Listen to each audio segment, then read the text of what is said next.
Hi, it's Mandy Laddish. I'm 23 and I'm from Lee Summit, Missouri.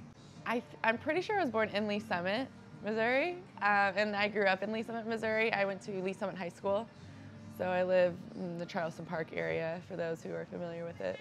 So after Lee Summit, I went to the University of Notre Dame, and I had a wonderful 4 years under Randy Waldrum. I loved my team. My freshman year in 2010, we won a national championship, which was probably one of the greatest experiences of my life and something I'm most proud of. I started playing soccer when I was 3 because my older sister played and I wanted to do everything she did. So I made my mom, and I mean I'm a 3-year-old, so when I say I made her, I guess she let me play with my sister who's on her 5-year-old team, and then I just didn't stop, and I have been going ever since. So 20 years, I guess, since I'm 23. I don't really feel like, wow, I'm a professional athlete. Like, I made it. I'm doing what I've always dreamt of doing until I sit down and think about the 6-year-old girl in her room, seeing like Mia Hamm and those girls being like, this is what I want to do. I really want to be professional.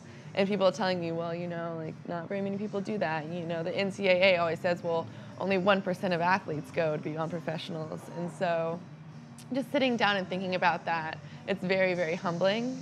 I mean, I find a sense of pride in it that I was able to make it this far, but you know, I'm still hungry for more. I still feel like I can get better and I can maybe move on to a higher level. In one aspect, I'm very proud and I'm honored to be a professional athlete, but in another, I'm not satisfied with where I'm at right now. Because sometimes I think people make it to the professional level and they start to play just for the money or just because it's their job and they have to play well. But here it's more just like it was when we were younger. We come because we love it.